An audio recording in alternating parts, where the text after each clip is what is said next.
আর এদিকে দেবতার অসুরগণে সমুদ্র মন্থন করে অমৃত নিয়ে চলিয়ে যায়। তা আমি নারদ কৈলাসে যাইয়ে বিনা যন্ত্র হাতে লইয়ে হরে কৃষ্ণ গুণ গাইয়ে বললাম, মামা প্রণাম গ্রহণ করো, খবর কি রাখো। কি? দেবতা অসুরগণে মিলে সমুদ্র মন্থন করে অমৃত তুলে তারা নিয়ে গেছে স্বর্গ করিতে বন্টন, তোমারে একটু দেয় নাই নিমন্ত্রণ। দেবতারা তোমারে সংহারকর্তা করে রেখেছে, কিন্তু বিপদে পড়লি পরে ডাকে তোমাকে, আর সুখের দিনে ডাকে না তোমাকে। তোমারে করেছে অসম্মান, তোমারে দেয় নাই নিমন্ত্রণ। অমামা, তুমি ত্রিপুরারি সংহারকর্তা, পাগলা দিগম্বর মহেশ্বর দেবাদিদেব মহাদেব। মামা, তোমার একটা প্রেস্টিজ নাই? তোমারে দেবতারা নিমন্ত্রণ দেয় নাই, তুমি আমার কথা ধরো। তুমি এই সমুদ্র পুনরায় মন্থন করো, অমৃত উত্থাপন করো, তুমি দেখাই দাও আমি কোনো অংশে কমা না। ভোলানাথের নরম জায়গা আমি কোরামিন দিয়ে গরম করিয়ে দিছি। ভোলানাথ ধ্যান ভাঙিয়া জটাই তুই ঝাঁকা দিয়া ত্রিশুলখানা হাতে নিয়ে কয়, ভাগ্নে ঠিক বলেছিস। আমারে দেবতারা আমারে গোটে মান সম্মান দেয় না, আমারে এই নিমন্ত্রণ না দিয়ে করেছে অপমান, অসম্মান। আমি চিন্তা করেছি মনে, সমুদ্র মন্থন করে আমি অমৃত উঠাইয়ে দেখাই দেব ওই দেবতাগণে যে আমিও পারি। ওই ত্রিপুরারি কি করিছে, সমুদ্রের কিনারে যাইয়ে গন্ধবাদন পর্বতকে দণ্ড করে আর বাসুকুনাককে রজ্জু করে পুনরায় সমুদ্র মন্থন শুরু করে। কি বলবো সভাসদন, একটু আগে হইয়াছে সমুদ্র মন্থন, আবার পুনরায় যেই মন্থন শুরু করে, কি বলবো সবার ঠাই বাসুকিনাক সেই ওই ঘর্ষণ সহ্য করতে পারে নাই, মানে বাসুকিনাকে দড়ি করি টান শুরু করিয়ে দিছে।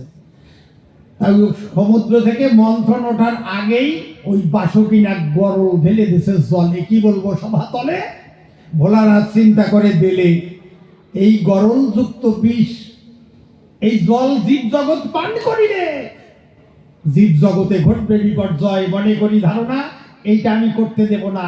আপনি ভোলানাথ কি করলেন, ওই বাসুকিনাকের বিষ কণ্ঠে ধারণ করলেন। তাই ভোলানাথের কণ্ঠ দেখবেন নীল, ভোলানাথের আর এক নাম নীলকণ্ঠ।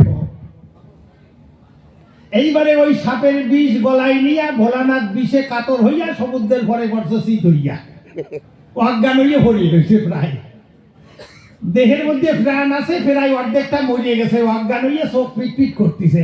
আমি নারদ বিনা যন্ত্র নিয়া হরে কৃষ্ণ কইয়া মামির কাছে যাইয়ে বললাম, মামি শাখা ভাঙ্গ সিন্দুর মোছো, থান পড়ো, কথা ধরো। কয় নারদ বলিস কি? কয় বলবো আর কি, মামা পটল তুলিছে, মামা মরিয়ে গেছে। মামি কয় বলিস কি, তোর মামা মৃত্যুঞ্জয়, সে করে না মৃত্যু ভয়, তার কি কবু মরণ হয়? মরণ হয় না, পটল তুলিছে। বিশ্বাস না হয় তো দেখতে যাবা তো, চলো আমার সঙ্গে। এই কথা বলার পরে মামি চিন্তা করে অন্তরে, নারদ এত জোর দিয়ে বলে আমার নিশ্চয়ই কিছু একটা ঘটিছে। কি হয়েছে? আমি কই মামি দেখতে চাই তো, চলো আমার সঙ্গে। মামিরে সঙ্গে নিয়া সমুদ্রের কূলে গিয়া আমি দূর থেকে দিলাম দেখাইয়া, ওই দেখো মামা আটার বস্তার মতো শীত হইয়া ভরি আছে। মামি ধীরে ধীরে কাছে গিয়া যখন তাকে নজর দিয়া, ভোলানাথ আছে ফেরাই মৃত প্রায় অজ্ঞান হইয়া। আমারে কয় ডাক দিয়া, নারদ ব্যাপারটা কি? ব্যাপার আর কি, দেবতার অসুররা মিলে এক দলে অমৃত নিয়েছে তুলে, ভোলানাথে দেয় নাই।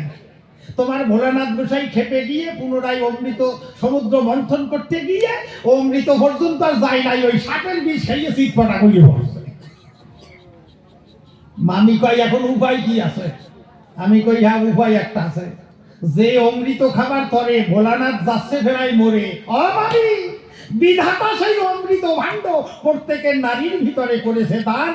মামি আমার কথা নাও, যদি মামারে বাঁচাতে চাও তাহলে তোমার অমৃত খাওয়াইয়ে বাঁচাও। মামি বুঝতে পারিছে আমার কথার মানে। মামি কয় আমার সন্নিধানে নারদ তুই কথা ধর, তুই একটু সরিয়ে পড়, আমি দেখি কি করা যায়। মামি তখন বসিয়া ভোলানাথের কাছে গিয়া মাথাটা কোলের পরে দিয়ে অমৃত সুতা বের করে ওই মুখের পরে দিয়ে যেই দুই টিপ মারিছে, 2-4 ফোঁটা মুখে পড়িয়ে ভোলানাথ চোখ টিপ টিপ শুরু করেছে। যেই ভোলানাথ টিপ টিপ করা শুরু করেছে, মা কালী লজ্জা পাইয়ে সরিয়ে গেছে। লাফ দিয়ে উঠে ভোলানাথ দাঁড়াইয়ে জিভ দিয়ে ঠোঁট চাটতেছে। আমি যাইয়ে মামার কাছে বললাম, মামা ব্যাপার কি? ঠোঁট চাটো কেন? কয় বাইকনে কেমন মিঠে মিঠে থাকে। আমি ঠেকবেই তো, তুমি তো মরিয়ে গেছিলা, বাঁচলা কি করে তা শুনবা না? ও হ্যাঁ তাই তো বাইকনে, আমি বাঁচলাম কেমন করে? আমি কই তুমি তো সাপের বিষ খাইয়ে ফেরাই গেছিলে মরিয়ে শীত হইয়ে, মামি আইসা তোমার অমৃত সুদা খাওয়াইয়ে বাঁচাইয়ে দিয়ে চলে গেছে। ভোলানাথ কয় বলিস কি, এই মেডিসিন তোর মামির কাছে আছে? আছে না তাই কি, মামি যত্ন করে আড়াল করে রেখে দিয়েছে গোপনে, তোমারে কোনো দিনে দেয় নাই। ভোলানাথ করে বর্ণনা, অজ্ঞান অবস্থায় খাইলাম, কেমন স্বাদটা বুঝলাম না, মনে আছে ভাবো এইবার বাড়ি যাব, তারপরে যাইয়ে সজ্ঞানে খাবো। মামির কাছ দিয়ে ওই অমৃত খাবে, বুঝলেন? আমি বললাম মানা মামা এ জিনিস খাওয়া খাই বেশি ভালো না, খাতি যাইয়ে না। ভোলানাথ রাগিয়ে আমারে কয় ডাক দিয়ে, আমার জিনিস আমি খাবো, তোর বাবার কি? আমি কই যাও, কয় বাপ বাটা মিলে যাইয়ে খাইয়ে বেড়াও। কি বলবো আপনাদের কাছে, ভোলানাথ তো বাড়ি চলে গেছে, যাই ওই মা কালীর পিছনে পিছনে ঘুরতে, কালী দুর্গায় একই স্বরূপ হয়। এইবারে মামির পিছনে তো ঘুরিয়ে বেড়ায়, অন্তরে করুন ধারণা এ জিনিস তো সরাসরি বলা যায় না যে আমার একটু অমৃত খাতি দাও, সুধামৃত, মাতৃ সুধামৃত। কি বলবো আপনাদের কাছে, রাত যখন অনেক হইয়ে গেছে, আমার গৌরী মামি মা তো গণেশ বুকের কাছে নিয়ে রাত্রে আসে ঘুমাইয়া। তা মায়েদের যখন প্রথম সন্তান হয়, মায়েরা থাকে ক্লান্ত অবস্থায়। দেখবেন রাত 12টার সময় যখন সন্তান মা কইয়ে কান্দে ওঠে, কি বলবো আপনাদের নিকটে, মার ঘুম ভাঙা লাগে না, ওই ঘুমের অবস্থায় বাচ্চা বুকের কাছে টাইনে নেয়, আর ও ঠিক পয়েন্টে জয়েন্ট হয়ে যায় আর কি। তা এইভাবে তো গণেশকে নিয়ে শুয়ে আছে, কি বলবো আপনাদের কাছে। আর ভোলানাথ গোসাই পায়ের কাছে চুপ করে বসে রয়েছে, চান্স খুঁজ দিছে। রাত যেই 12টা বাজে, কি বলবো সভা বাজে, ওই ভোলানাথ গোসাই গণেশের পায়ে দুটো চিমটি কাটিছে। বললো গণেশ ওয়া ওয়া করে কান্দি উঠছে, যেই কান্দি উঠিছে ভোলানাথ গোসাই ঠ্যাং সরাইয়ে দিয়ে ওই বুড়ো গণেশ ওই জায়গায় ঢুকে পড়ছে। কি বলবো আপনাদের ঠাই, গৌরী তো ঘুমন্ত অবস্থায় খেয়াল করে নাই, গণেশ ভাবিয়া যেই বুকের কাছে নেছে টানিয়া এই বুড়ো কর্তা বুকের কাছে মুখ দিয়ে মারিয়ে টান বসে লাগাইয়া এমন জোরে মারিছে টান, গৌরী তো ফেরাই যায় প্রাণ। গৌরী চিন্তা করে তখন, আমার ছোট্ট গণেশ তো এমন করে খায় না, ব্যাপারটা কি? হাত দিয়ে দেখে, তাই দেখে লক্ষ্য করি আমার মামি গৌরী ইয়া বড় জটা আর দাড়ি, এ বুড়ো গণেশ ঢুকছে। মামি কয় সি সি সি করিস, আমরা দেব সমাজের মুখ দেখাতে পারবো? শিব করে বর্ণনা, চুপ কথা কইয়ে না। কই কেন? কয় এখানে তুমি আর আমি, কেউ দেখে নাই, আর কেউ দেখে নাই, আর তো কেউ নাই। এই কথা যখন বলে, বসে শুনুন জ্ঞানী দলে, আমি নারদ বিনা নিয়ে এলাম চলে আইসে, কই হরে কৃষ্ণ মামা কেমন আছো? ভোলানাথ কয় এই হারামজাদা ভাগ্নে, তুই ছিলি কোন জায়গায়? তুই কিছু দেখেছিস?